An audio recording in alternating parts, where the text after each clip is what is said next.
Okay, this is the second take on this one. The first one, it was kind of, it didn't work out quite the way I wanted to, but I did want to demonstrate something that people have been asking me about, and I did reset the whole thing. I cleaned out all the bowls, so if I get any comments about the contaminants, they have all been rinsed with the cleanest water possible, which is the distilled water.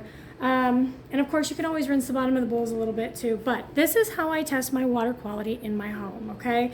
Now, I also use it to test my air quality. What I'm really putting to the test here is we've got a Brita filter here, and we have a zero water right here, okay? And what I've noticed, because my partner really enjoys his Brita filter, and so I've always run a zero filter. I've actually had this poor thing is sort of breaking down. I've had it since about 2020 when COVID hit. You know, it was a lot easier to have a water filter than buy bottled water. But anyway, so I'm going to test these today to kind of put some of this to rest, because this is an ongoing debate in our house. So the first one is only being used for the zero water. All of these filters have been changed recently. All of these units have been steamed and sanitized and ran several times to clear impurities. I will tell you that this one has been showing some extra impurities. It's usually at a 0. And I haven't quite figured out what's going on with that. It could actually be something in the bowl with the dish detergent. So right now it's sitting at, it started at 0.4, and as it said in there longer, it picked all the way up to 0.11. Last video was sitting at 0.10. I really am convinced that it might be something coming out of the dishwasher, so that might be a video for another time, examining whether or not the dishes come out cleaner from the dishwasher with one soap residue versus another. So this one's sitting at 0.11, okay? Now, just to kind of drive home my point here, the Brita filter, which I'm going to grab, again, this is a bowl that's only for the Brita filter. You'll notice that I remove them as I test them. Not the most controlled environment, and by the way, guys, this is not like the be-all, end-all of scientific observation. This is not the most controlled environment. This is really more like a litmus test. It just kind of gives you an idea, and you can find these units on Amazon. My nerdy self, I really love to just, I love this kind of gear. So 1.28 is what we're seeing on the Brita, 1.28. Now that is alarming in the fact that, you know, these are so far apart, but what Brita claims is that they do not add minerals, but rather they try to preserve the natural minerals that are found in the water source. Of course, I live in a metropolitan area, so this is the water source. So it really has to beg the question whether or not we want to preserve what is in, oh, now y'all can hear the baby in the background.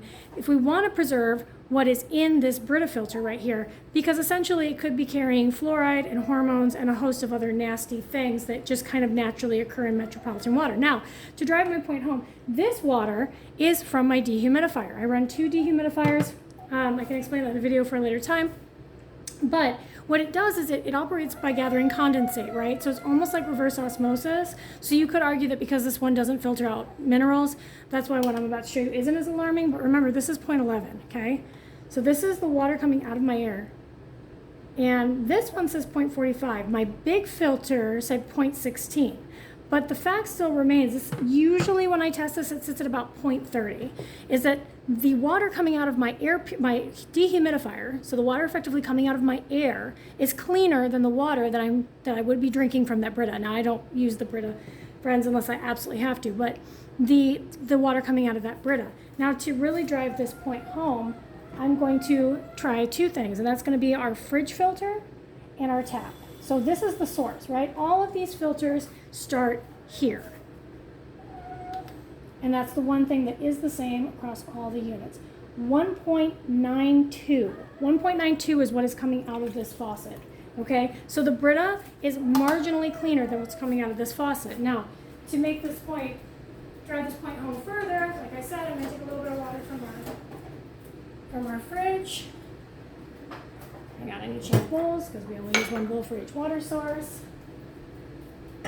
So I'm taking it directly out of the fridge. I don't want there to be any sort of misconstrued like notions about the water sitting out and gathering particulates. So this is fresh from the filter on the fridge. Okay, and it is 1 point, hang on, has not settled yet. 1.5, no, I'm sorry, still going. Let it settle. 1.55, still going. 1.58. 1.58. So what this tells us is that the filter on the fridge is almost as dirty as the water coming out of the tap, and that the Brita is not far behind it. So if you guys are in the market for a filtration system I highly recommend something more on the zero water, but again, I guess you could argue that you want to maintain some of the minerals. I guess it really depends on where you're living. I try to practice holistic living in, like I said, a major city, so it's a little different for us. And this water here is coming through 2 major HVAC filters, and then I run 2 other additional allergy machines in the house to sort of, that also run for pollutants, since that's what we have a lot of in our air here in Dallas. But again, the fact that, you know, my air quality is cleaner than what's coming out of these other sources. So anyway, that's my little nerdy bit. Again, if you really want to have a good notion of what's going on with your air quality, an air quality meter is a much better gauge, but this is just kind of a fun way to sort of see like what is being gathered out of your ambient air, right? Okay, all right, well, anyway, that's it for now. See you later. Bye.